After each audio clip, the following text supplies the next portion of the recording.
Ano na daw, mukhang wala ng ingay etong ipinagmamalaki ng mga DDS na magaganap na rally ng INC Group. Napahiya kasi po ang mga DDS kasi sabi ng INC, mas pipiliin na lang daw nila na magkaroon ng pribadong pagtitipon para daw hindi mahaluan ng mga DDS yung kanilang mga rally.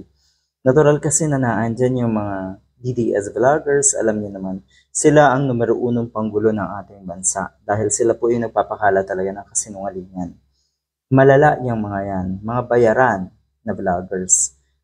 So eto po, the INC anti-impeachment, hindi naman ito pro Duterte, ano? Yan po ay nilinaw na rin ng INC. Rally, dubbed as Rally for Peace, seems to have fizzled out. Mukhang wala nang mangyayari. Mukhang hindi na matutuloy. Kaya duda na naman na itong mga DDS, baka daw nagapang or ginapang ng nasa Malacanang. Nabayaran. O day sige, kung yan ang gusto nyong itanim sa mga kukote nyo, wala namang problema. Ang malala dito, hindi pa man din natutuloy yung inaangkin yung rally kahit hindi sa inyo, abay eto na naman po etong mga Marcos loyalist na magkakaroon na naman po ng rally.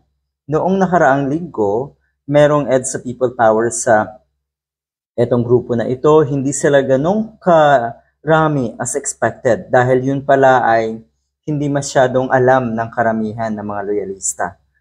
Yun ang nangyari. Pero ngayon, sa January 15, nako po,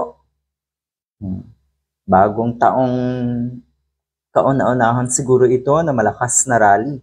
Sa January 15, 2025, iparirinig na natin ang ating boses sa buong mundo. Remember the date. So ito, ang siguro ay matatawag talaga nating peace rally. Rally of support, hindi lang kay PBBM, pero sa ating gobyerno, sa kapayapaan ng ating bansa, sa demokrasya ng ating bansa. Pero yung iba kasing rally, katulad ng mga sa ino-organize ng mga diehard, yan po ay pansarili.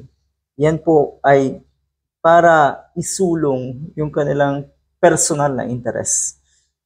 At yun nga, pabagsakin. Yun yung motibo nila, pabagsakin ang kasalukuyang administrasyon ni Marcos Jr. Dito kayo napapahiya eh, kayong mga diehard. Ang kakapal ng mukha, ang yayabang nyo na kung ano kayo ay, or ang 32 million ko na ay magkakagulo, talagang gaganti daw ang 32 million kung sakaling ma-impeach nga si Sara Duterte. Pero bakit nga sa mga rally nyo po wala kayong napapala?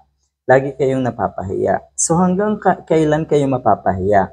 At hanggang kailan nyo aaminin na wala na kayo? Good luck!